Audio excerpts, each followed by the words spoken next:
দেখছো তামসাটা? ওর তো কোনো খবরই নাই। এতক্ষণ ওর লগে কি করতেছিলি? হ্যাঁ, বুঝো না আম্মা, একটা পোলা মানুষ পাইছে অমনি ঢলাঢলি শুরু করে দিছে। এসব কি আজে বাজে কথা বলতেছিস সাবিনা? আমি তো ওনার সাথেই ছিলাম, উনি কাপড় ধুইতে পারতেছিল না তাই দেখা দিতেছিলাম। এত বেশি বুঝো কেন তুমি? হ্যাঁ, আপনারা ওর সাথে এই ব্যবহার করছেন কেন? এই চাকর চাকরের মতো থাকবে।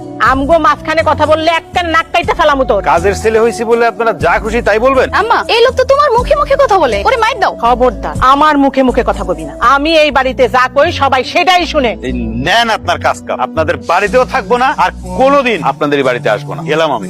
হাই হাই আম্মা, কাজের লোক তো সত্যি সত্যি চলে গেল। সামনে আমার বিয়া, বাড়িতে এত কাজ করবে কে? এই যা ওরে নিয়ে আয়। ওরে যদি না আনতে পারো তোর কিন্তু খবর আছে কইয়া দিলাম। ভাত খাওয়ার বন্ধ করে দিমু এই বাড়ি। যা যা নিয়ে আয়। আম্মা, আমার বিয়ে শেষ হওয়ার আগ পর্যন্ত তুমি কাজের লোকের সাথে কোনো খারাপ ব্যবহার করো না। তুই চিন্তা করিস না, কাজের লোক না থাকলে কি হইব? তোর এই সৎ বোনরে দিয়ে আমি বাড়ির সব কাম করাম।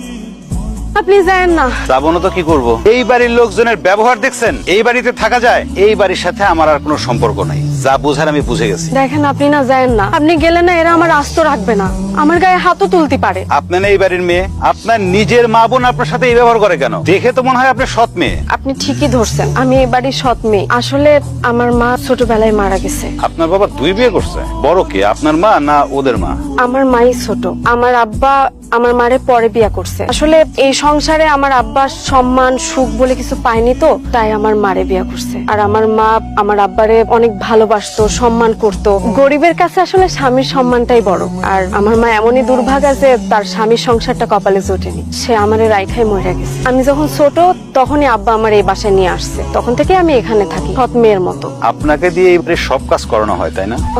আমি যদি কাজ না করি খাওয়ানো বন্ধ করে দেওয়া হয়। আমার ওই বড় বোনটার বিয়ে, অনেক বড় লোক ঘরে বিয়ে, কালকে ছেলের বাপ আর ছেলে আসবে।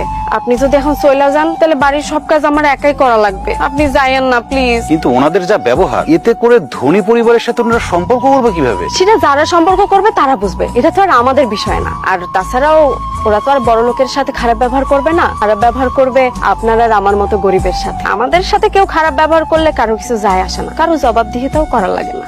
আচ্ছা একটা কথা বলেন তো, ওনারা যে আপনার গায়ে হাত তোলে আপনার আব্বা কিছু বলে না? গ্রামে একটা কথা আছে, মা মরে গেলে বাপ হয় তালুই। আমারও হয়েছে সেই দশা। আপনি যদি এখন চলে যান তাহলে এখন গেলে তো আপনি কাজ পাবেন না, তার চেয়ে আপনি থাইকা যান। 2 দিন কাজ করলে দেখবেন আপনার ভালো লাগা শুরু হয়ে গেছে। এতে আমরাও দুজন ভাগাভাগি করে কাজ করে নিলে দেখবেন আর কোনো অসুবিধা হবে না। ঠিক আছে, আপনাকে বিপদে ফেলতে ইচ্ছা করছে না, চলেন। চলেন, আসুন।